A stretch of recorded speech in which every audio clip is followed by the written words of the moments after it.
There we go. Hey, family. Oh, man.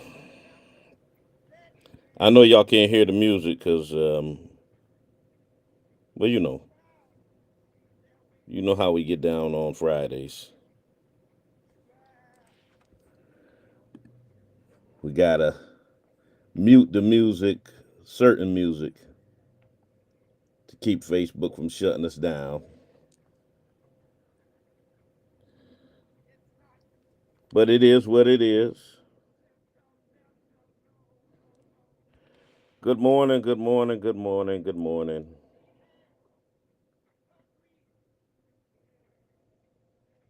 Rep your city, rep your town. Let me know where you're chiming in from. They changed up my whole Restream platform. um, just this morning, I'm like, oh, hold up.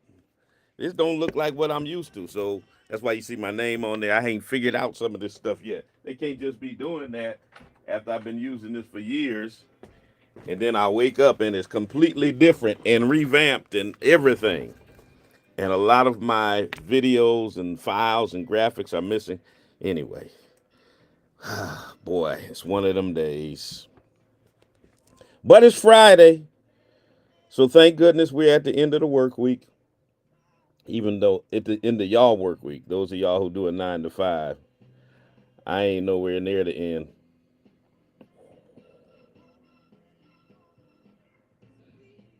Don't tease her.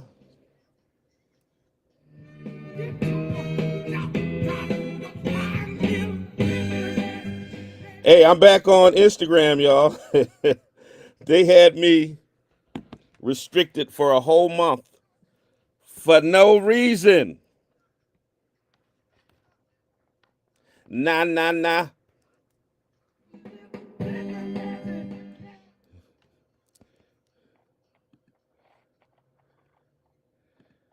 All right, let's turn it up a little bit. Welcome to the Black Love Experience. We're doing a debate recap. Let me go get some water.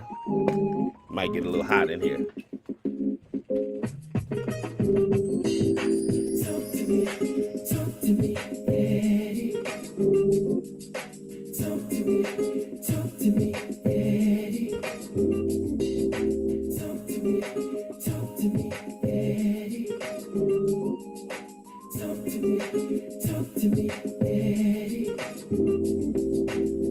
A positive attitude says everything about you.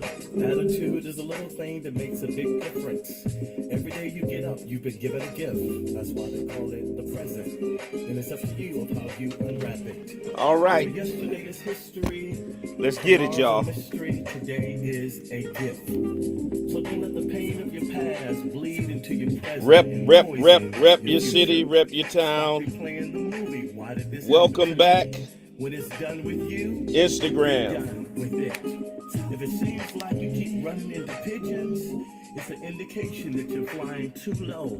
So set your sights a little higher. Remember, eagles fly by themselves. If you can see the invisible, you can. Let's get it. Rep your city, rep your town. Allow your challenges to be a stepping stone to propel you into new possibilities. So be discontent with your past accomplishment. You're only as great as your last success. So maintain your hunger and your passion. Remember this, within every seed there is a tree. In every tree there is a forest. Who and what you were born into is simply the environment to prepare you for your ultimate purpose.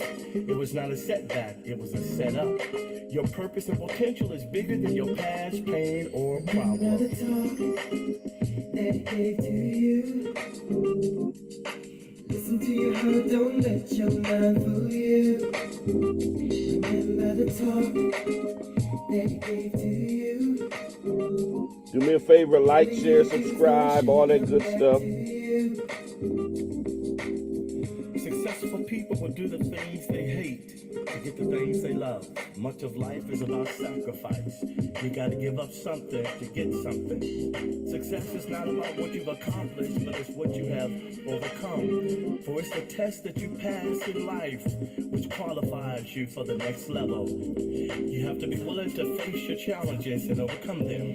Most people drive 12,000 miles a year moving forward. All right. But most accidents are caused when they move So we're doing a debate recap. Stay focused on I'll take your what's ahead of telephone you, calls. what's behind you. All that good stuff. It's your daily routine that determines your success or failure.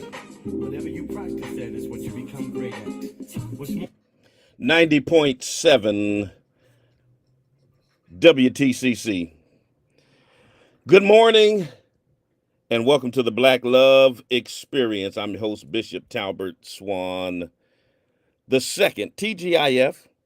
Thank God it's Friday. Yeah, so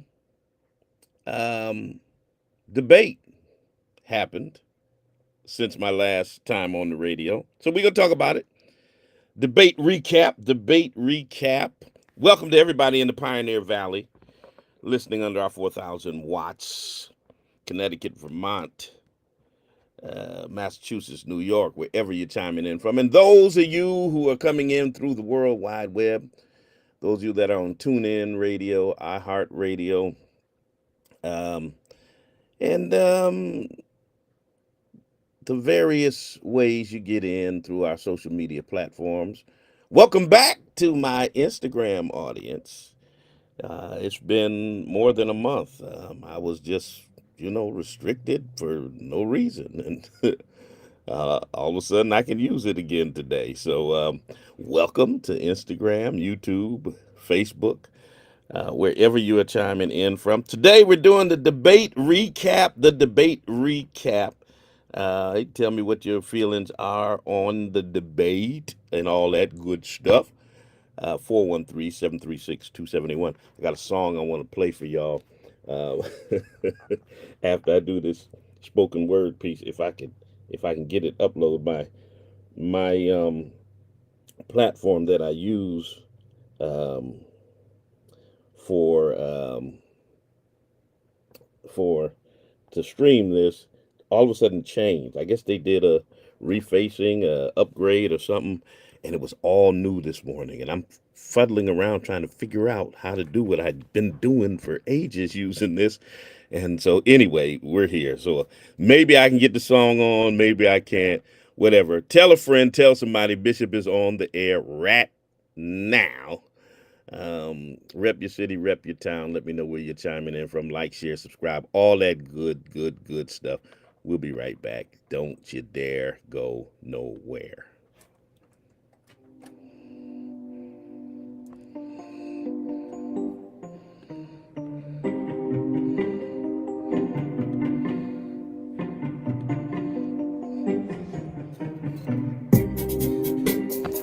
You say you sold out cause black women are loud and crass. What? And your precious white woman is the epitome of class? Are you so blind that you cannot see? That pale girl child ain't got nothing on me. For hundreds of years we have stood by your side, accepted your flaws and allowed you your pride, bore your children and cleaned up your mess, satisfied your lust and always settled for less. We have stayed in the background and allowed you to lead, trusting in your strength and ability to succeed.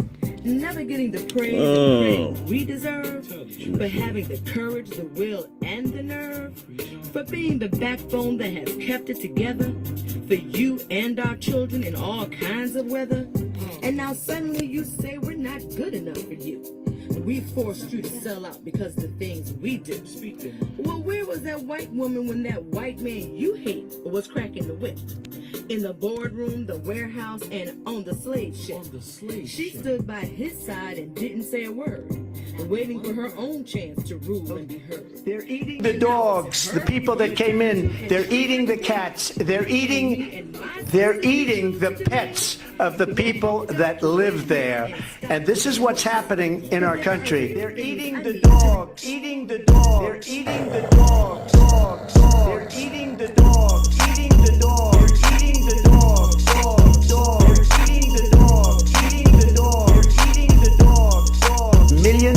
millions of dogs eating the dog. They're eating the dog. Dog. They're eating the dog. Wait the way they Eating the dog. And it's a shame.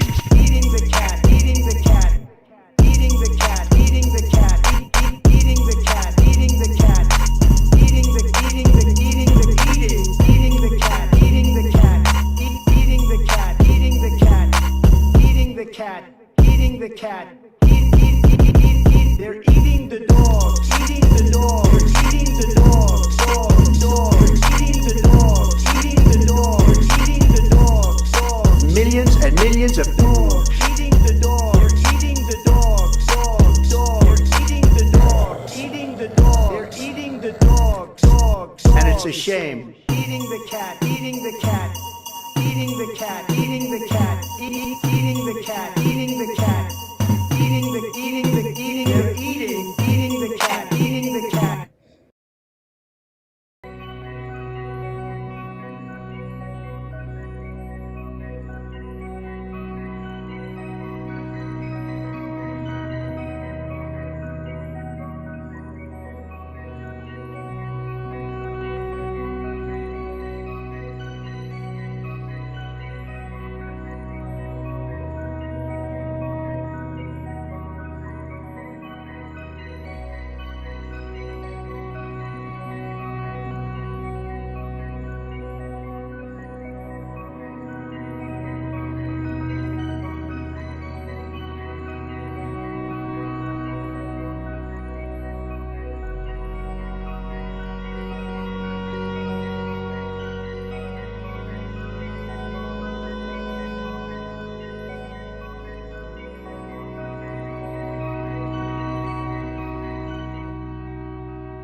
Woman, no matter her shade, high yellow, red bone, or cocoa brown, we are more than worthy of wearing a crown.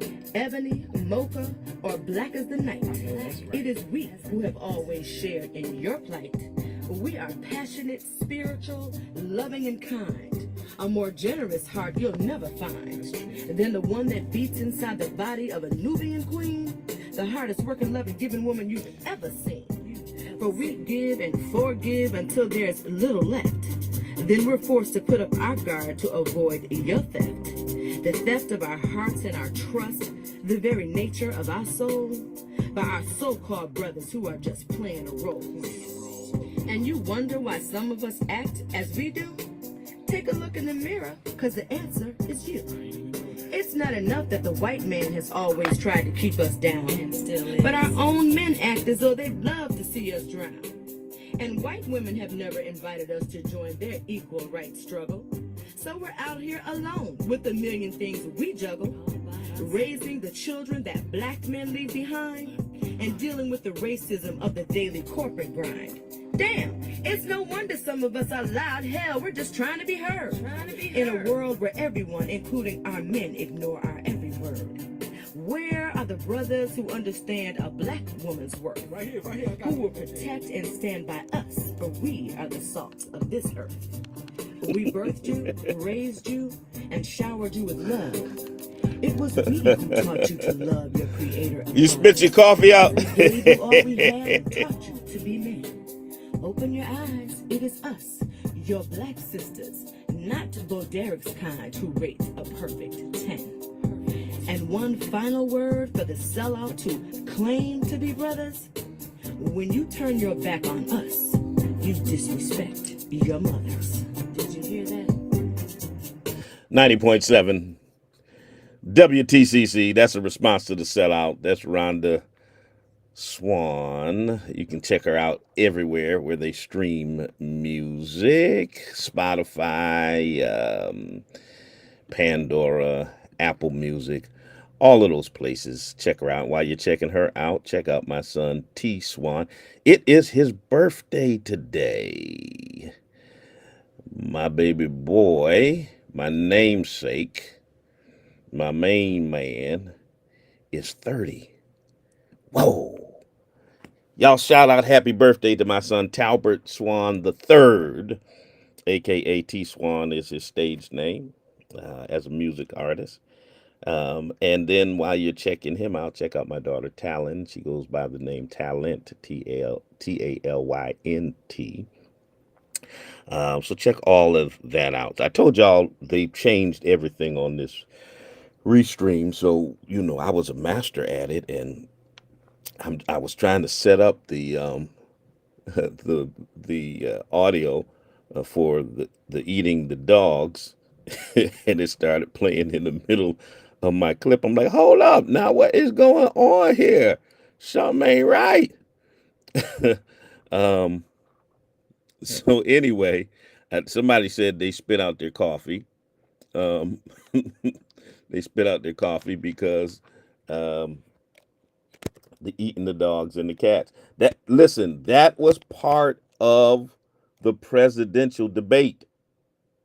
That was said literally during a presidential debate, y'all. Yeah, yeah, it was. It really was. It was said.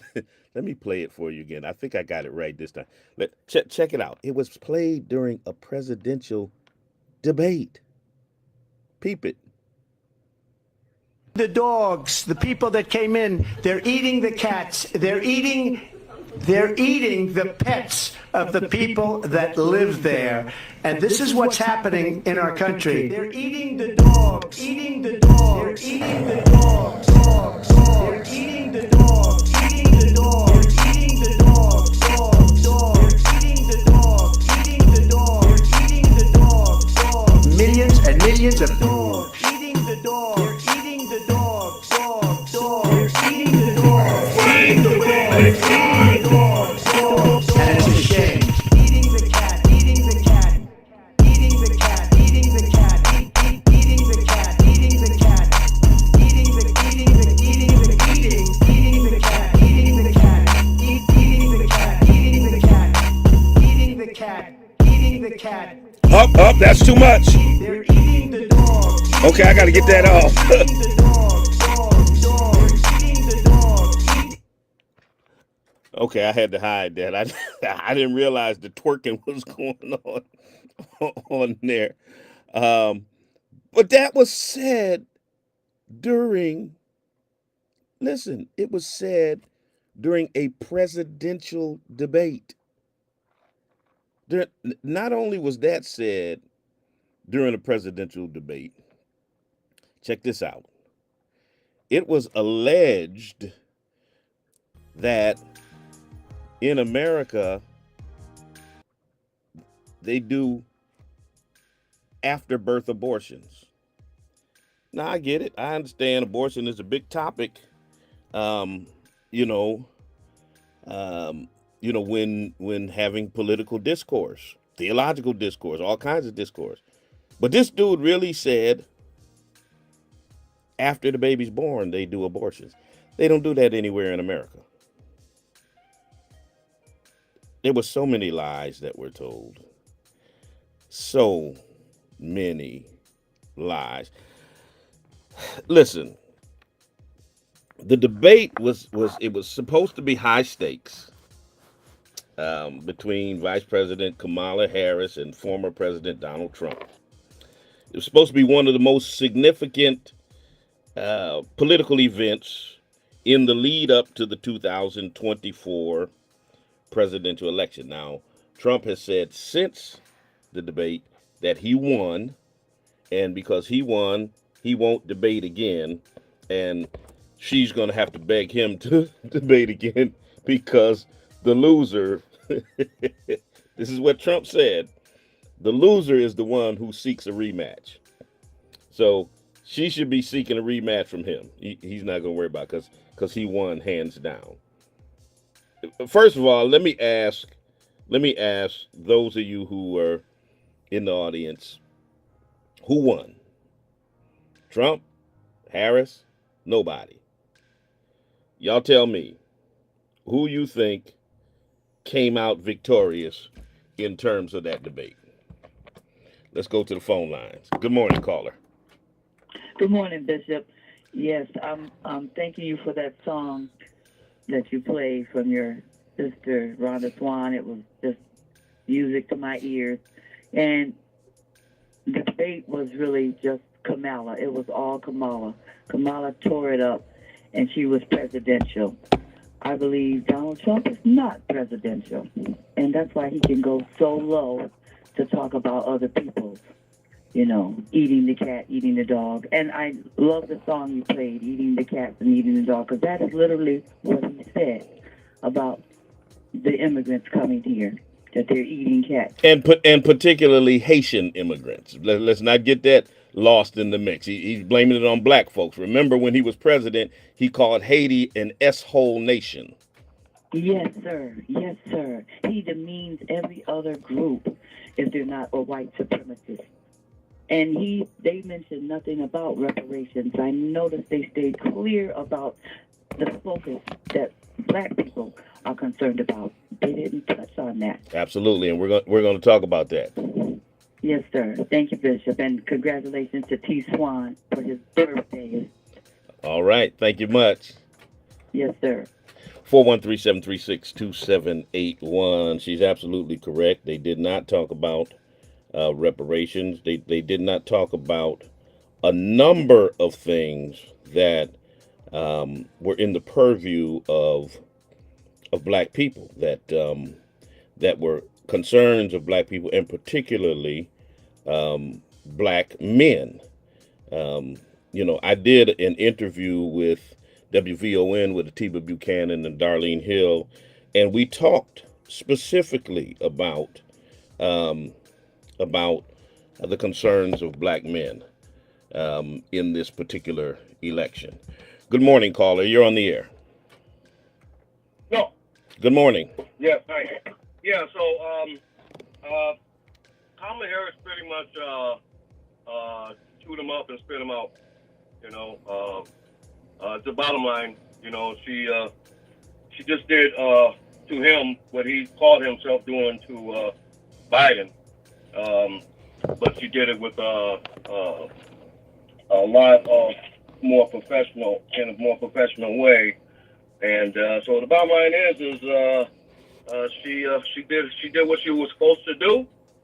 She beat him, and she beat him bad, along with just hurting his feelings, and along with hurting the feelings of the other Republicans. And that's it. That's what I got.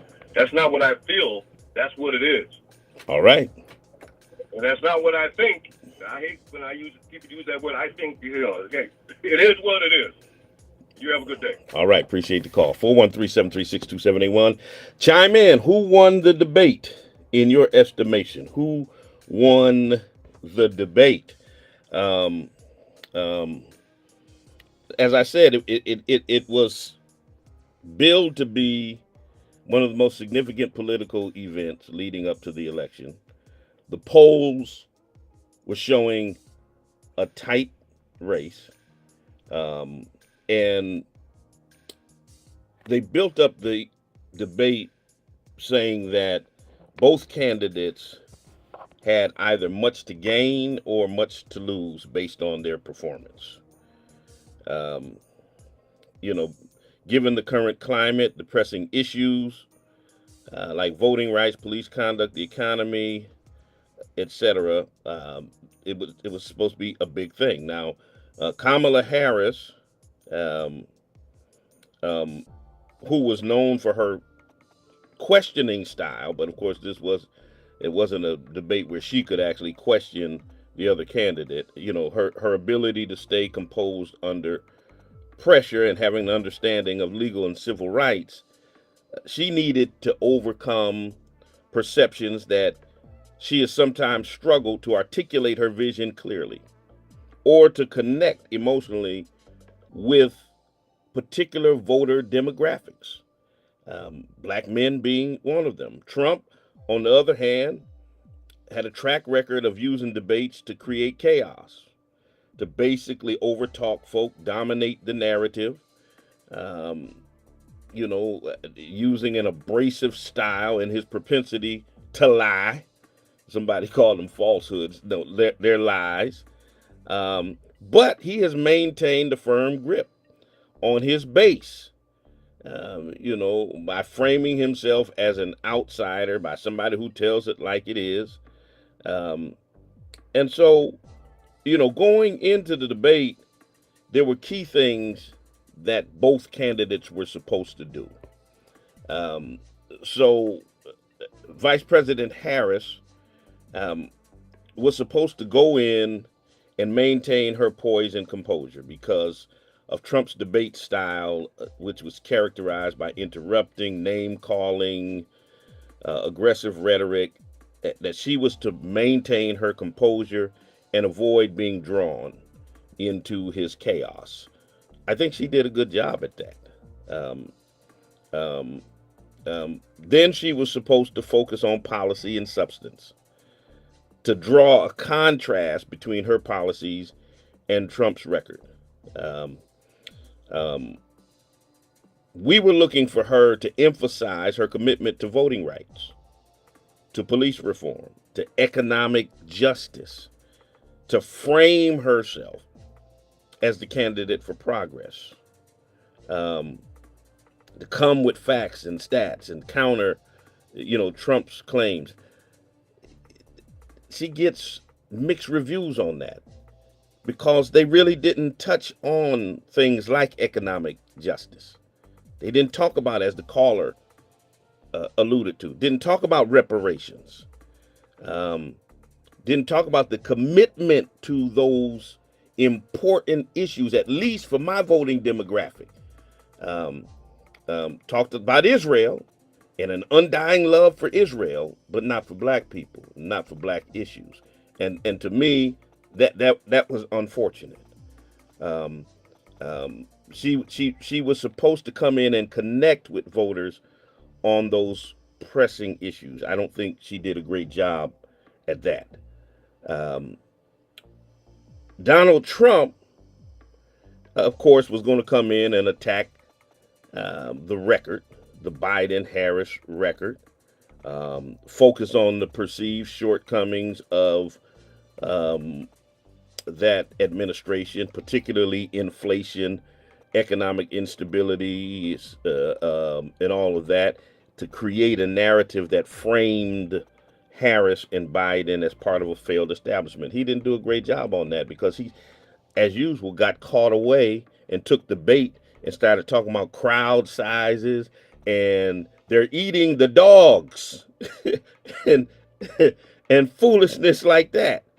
Um, he did double down on the culture wars because his base's interest, um, is for him to lean into rhetoric about immigrants and that kind of stuff, and he did that. Eating the dogs, these immigrants. That's what they're over here doing, and to come in and leverage fear and division, because his appeal has always relied on stoking fears about immigration, about crime, about the decline of American values. He did that.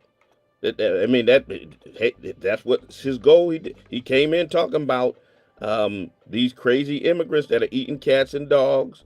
He talked about the crime rate rising, even though the FBI and every other law enforcement entity says that the crime rates have gone down. He talked about Venezuela crime rates going way down because they've shipped all of their criminals to America.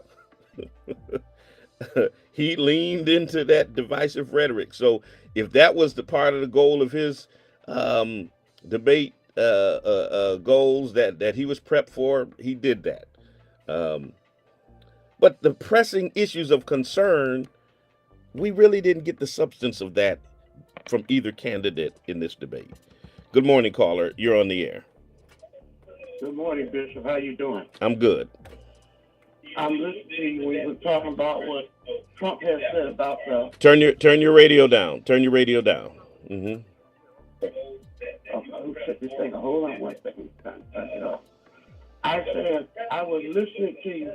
Oh, come on, Trump. I was listening to you when you said about what Trump was saying about the Haitians in Springfield, Ohio. He said they're eating the dogs and the pets. They're eating their pets, right? Yeah. To me, I got offended as a black man because you know what?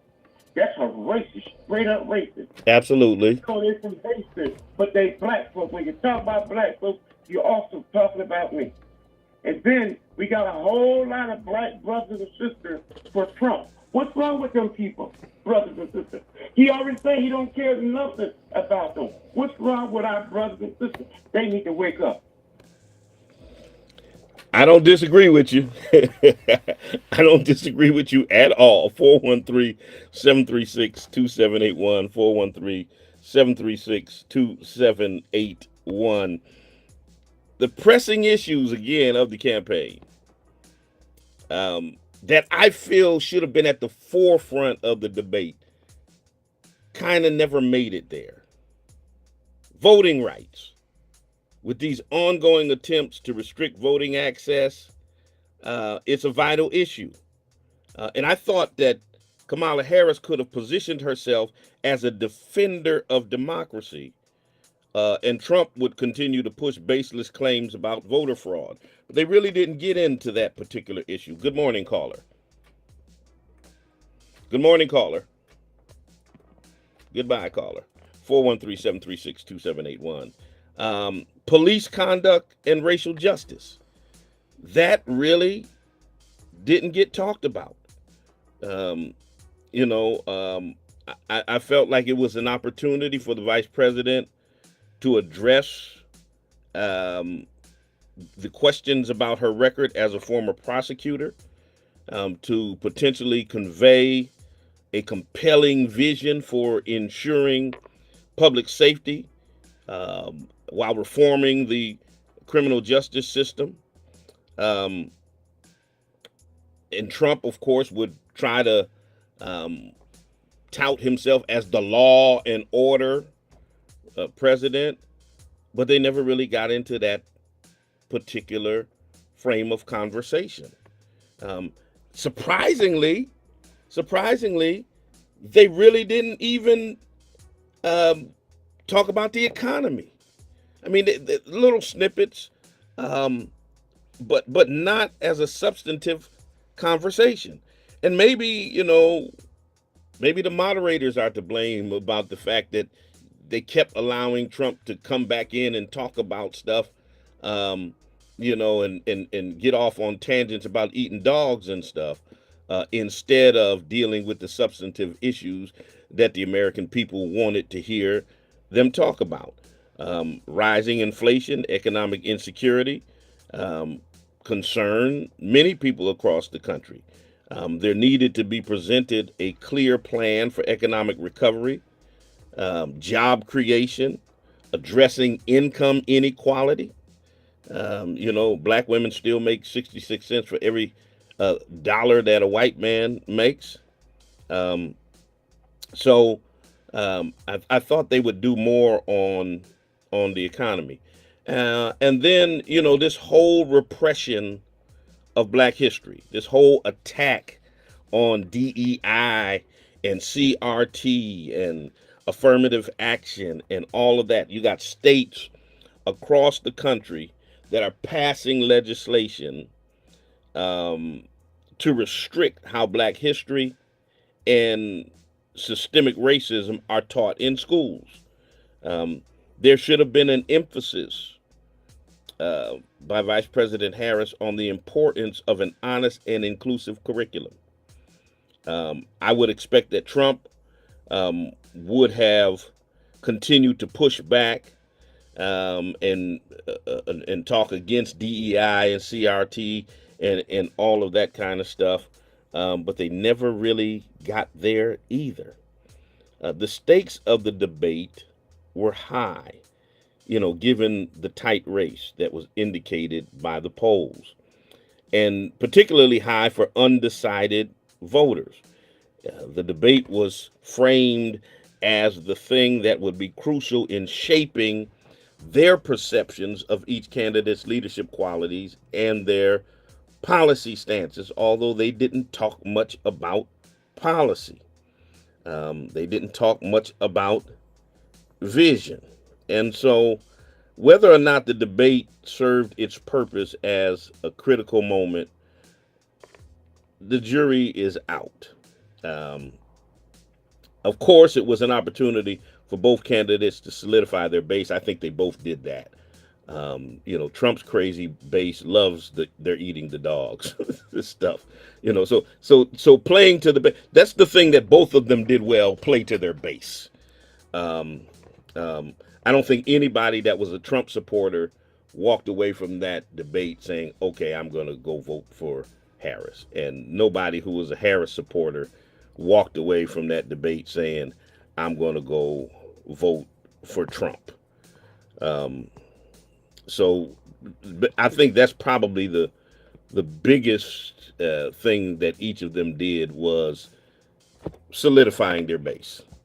Good morning, caller. You're on the air. Yeah, good morning. Want to talk about the debate. Yeah, I don't know how anybody at this point could be an undecided voter. I mean, we got two candidates that are completely on different ends of the spectrum. I mean, one of the things about the debate, talk. Yeah, Trump's a terrible debater. There's no question about it. He's terrible. He's undisciplined. I think that, they both. I don't think they change anybody's mind, right? If you're Trump, you're going to stay with Trump. If you're Kamala, you're going to stay with Kamala. I just think he's. Well, the thing, and here's the other thing. Kamala hasn't done, she doesn't really do. She's changed her. Kamala. So, yeah, what's that? Kamala. Think of a comma in a sentence. Kamala. Yeah, I was at the DNC. I saw her. I saw the daughter. Her nieces say comma and la. So I apologize. No problem. Kamala. I got a lot of respect for her, and I hope it's it's a tight race. Now the problem with Kamala is she's running to the center now. I mean, at least with Trump, you know where he stands. We know Trump was a president for 4 years. She's been vice president for 4 years. We sort of know where, we sort of know where they stand on the issues, right? But the thing is, she doesn't do interviews. She doesn't do any in-depth interviews. Trump will talk to anybody and get out there, whether you agree with him or disagree. Well, see, I think the major thing to consider with that is Kamala was the vice president. It wasn't her purview to do the interviews for the administration.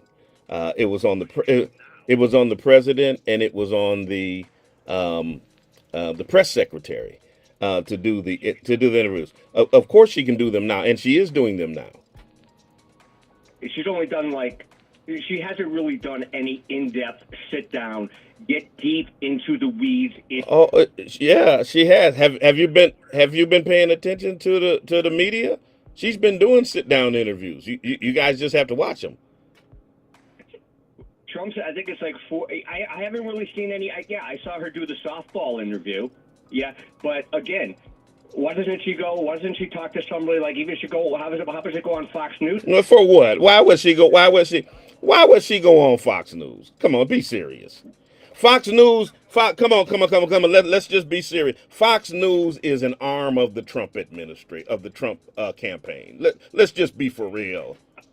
Okay, and every other network is an arm of the Kamala. Okay, and you're not asking Trump to go on MSNBC, are you? I'd love for him to go on MS. Basically, he did a debate with those ABC moderators that were clearly anti-Trump. No, they weren't.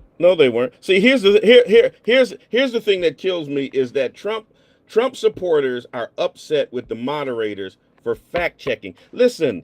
If a dude didn't lie with reckless abandon every other word that came out, let's just be for real. When Trump was president for 4 years, they counted 300,000 lies told publicly over those 4 years. He is a pathological liar. And so why wouldn't somebody fact check him? And why be upset because somebody fact checks somebody instead of being upset at the candidate for lying with reckless abandon? I mean, the dude said they do after birth abortions. that children are born and then they murder the babies after they're born. No state in America does that. That's a bold-faced lie. He should have been fact checked on it. Look, I don't have a problem with fact checks, but I also think that Kamala needs to answer questions in terms of the border, which she has clearly lied on as well. Now, fracking, you go back and look at her comments in 2019. She's totally taken different approaches. And she says she has.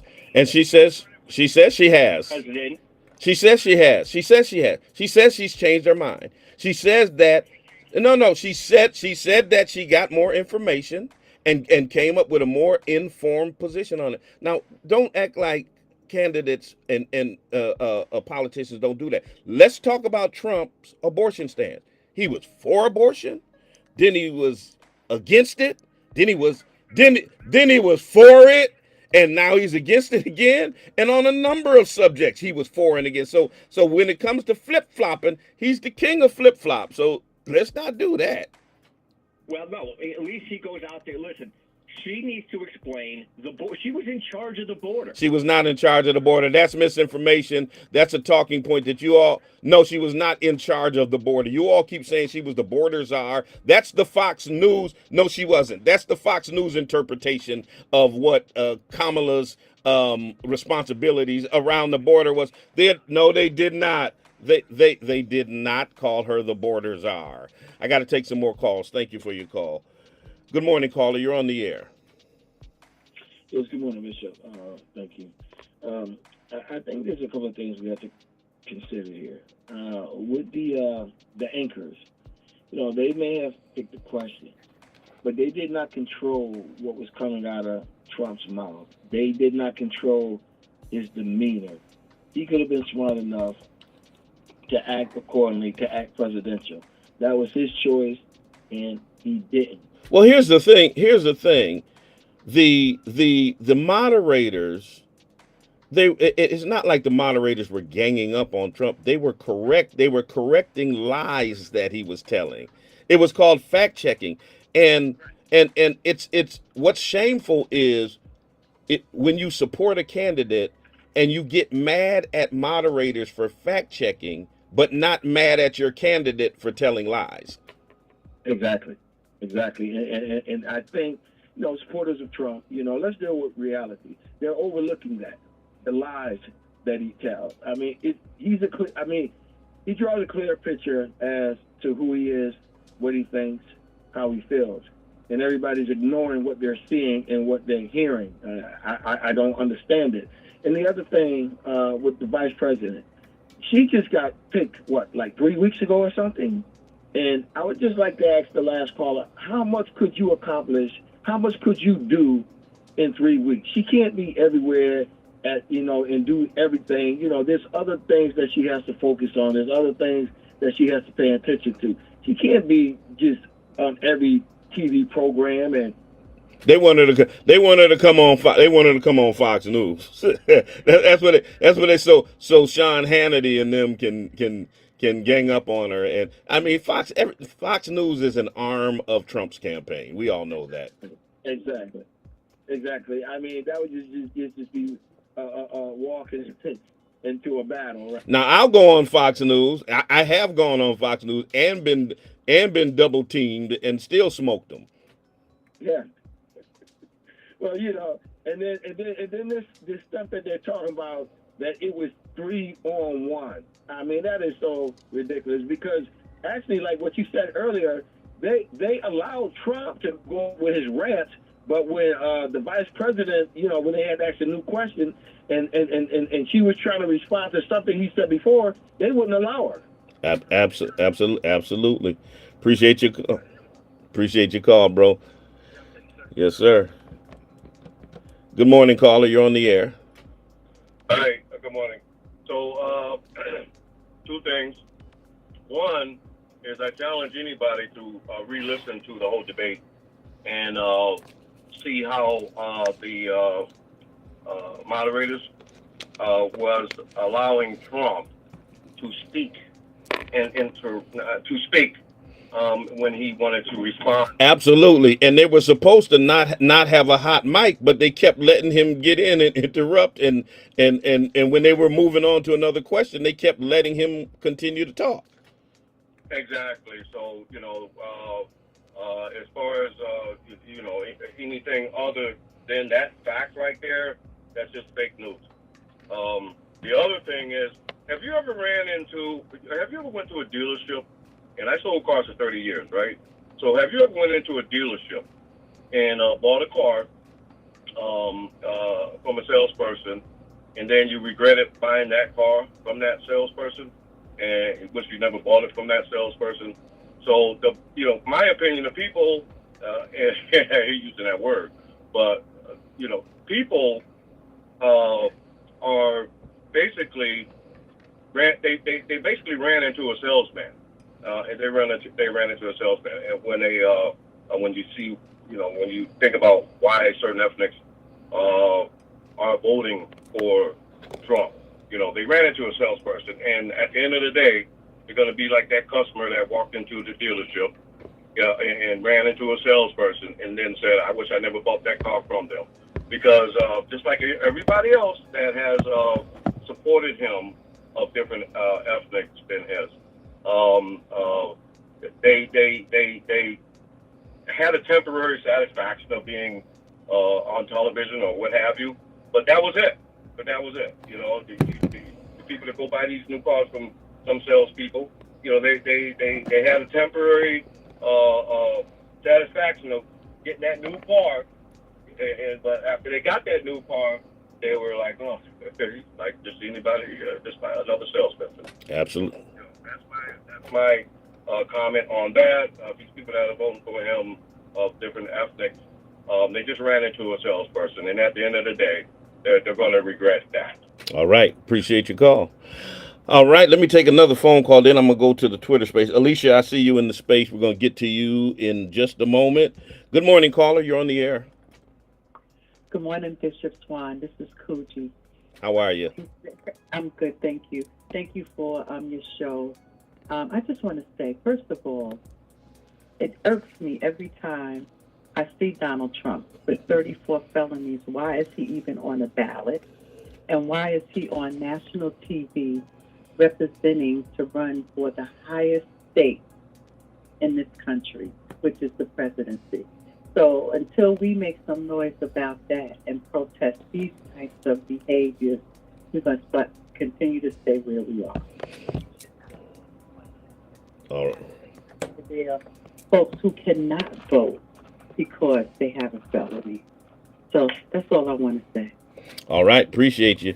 Yeah, you're absolutely right. There are people who have been convicted of felonies who cannot vote for president, but he can run for president. Matter of fact, if you go to my Twitter, I still call it Twitter, even though Elon renamed it X. My pinned tweet says, if Donald Trump, a man convicted of 34 felonies, can be president of the United States, the question, have you ever been convicted of a felony, needs to be removed from every job application in America.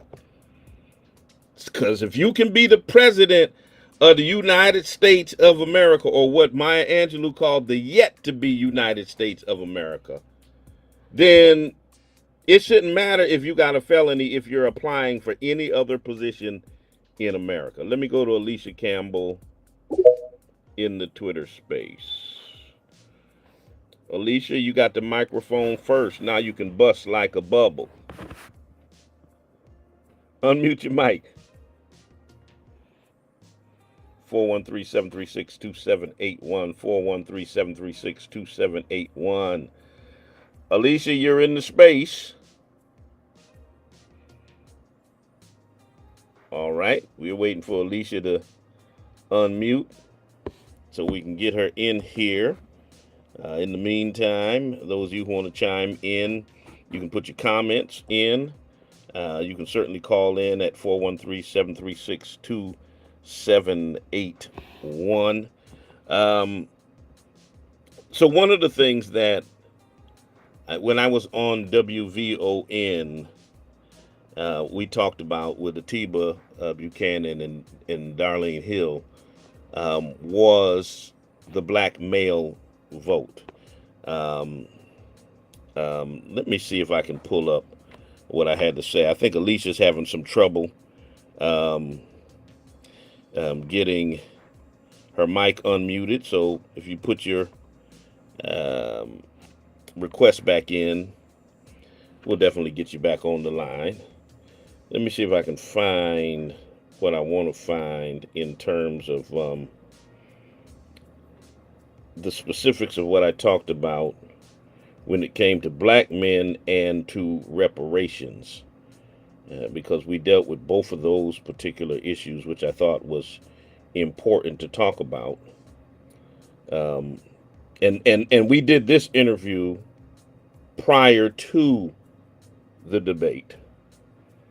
Let's see if we can get some of that audio in the space. I told y'all I'm dealing at a deficit because of all of this um, newness to my system. Let me see if I can find it. Black men. Again, that being said, I just want to know your thoughts on that. And again, if there was fair critique of the Democratic Party, specifically related to black men, I'd love to hear your thoughts on that. Yeah, as she gets ready for this debate, she's got to connect with black male voters. Black women have, historically been a reliable base, but black men have shown more variability in recent elections. I was actually shocked in 2016 when I heard the reports. I don't know if it's been confirmed or not, that 13% of black males went with Donald Trump. And then in 2020, that number supposedly went up to about 16%. So, the bottom line is black males have been talking about what has the Democratic Party done for black people that is tangible. When you talk about issues like reparations, criminal justice reform, when you talk about addressing economic inequality and opportunity, a lot of black men are saying, listen, we don't necessarily rock with Republicans, but at the same time, we think that it may be time for Democrats to know how it feels to not get, 90 to 95% of the black vote. And so I think Vice President Harris, has to connect with black men on key strategies like addressing economic inequality, acknowledging and addressing criminal justice reform. She's got to tackle systemic racism and police conduct. And she's really got to highlight black male voices and leaders. She's got to actively elevate and incorporate the voices of black males into her platform and policy proposals. By doing this, she can demonstrate that she's listening to the concerns of black men and she's working collaboratively to address those. And that's what black men are looking for. Then my question is to Bishop, then what do you say about reparations? We heard from a number of callers here at WVON who were offended, who were upset that nobody discussed reparations during the week-long DNC convention right here in Chicago. Yeah, and that's one of the problems with the Democratic platform. If you go back to the 2020 presidential election, during the primaries, reparations was discussed often. Once we got to the point where it was obvious that Biden was going to be the nominee, the conversations of reparations ceased. And it's been muted for the last 4 years. The bill that was discussed then was a bill that talked about the study of reparations, and that bill hasn't even passed.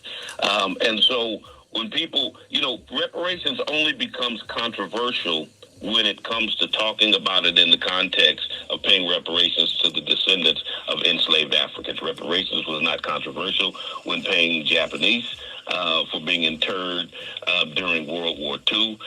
It was not controversial when it came to paying former slaveholders for the loss of property. It was not controversial. So if you want to get that full interview, well, it's not the full interview, but it's about 10 minutes of that interview You can go to my Facebook or Instagram page, The Voice of Chicago, WVON, and we talked at length about black men, reparations, various issues of concern that our constituents want to see addressed during this presidential campaign. Listen, check me out on Monday. I'll be back on the spoken word. If you're looking for a place to worship, check us out at the Spring of Hope Church of God in Christ. We're at 35 Alden Street in Springfield, Massachusetts. Well, 35 Bishop Talbert Swan Way in Springfield, Massachusetts. 11 o'clock a.m. on Sunday morning. Prayer, praise, and preaching. We're building better tomorrows by changing lives today. It's been a pleasure being with you. Check us out at the NAACP Freedom Fund banquet on October 17th. Reverend Siobhan Arline Bradley is going to be our keynote speaker. So check our Facebook page, Greater Springfield NAACP, to get information about tickets, and they are going. So you want to definitely do that. Once again, a happy birthday to my namesake, my beloved son, Talbert W. Swan III, in whom I'm well pleased, who turns the big 3-0 today. All right, so y'all give him a shout out. Go check out his music. I'm out of here. Until the next time I talk to you and you talk to me, always remember, God loves you and so do I. Peace and blessings.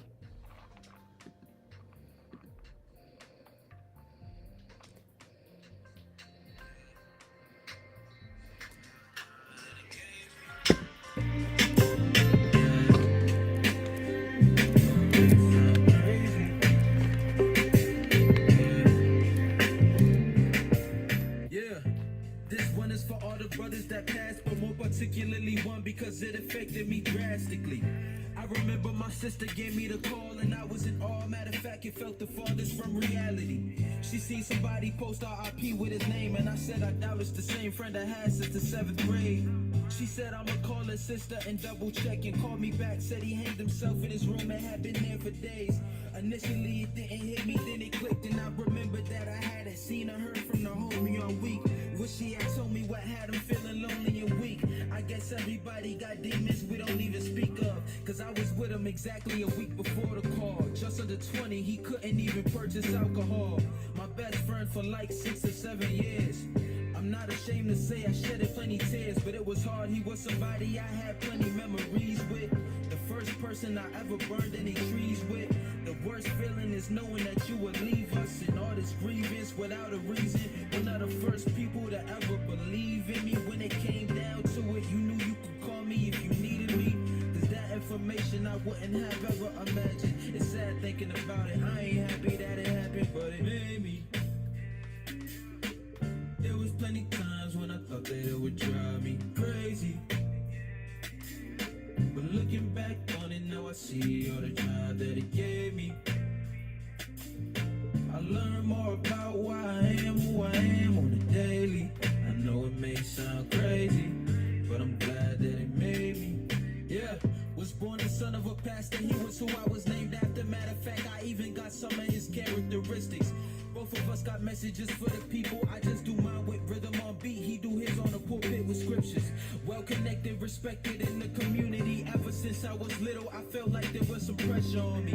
It started off with little stuff like when my folk brought us to church and then they forced us to get up and say a testimony. Getting older, had to watch how I acted in public, cause people wouldn't hesitate to put that in discussion. Chatting like, isn't that the pastor's kid? I'm like, yeah, that's me, but please don't expect me to be exactly like my daddy. Don't discredit my family for how I am. I'm not a little kid no more, I'm now a man. And I ain't pointing fingers, I'm not trying to do no blaming at all.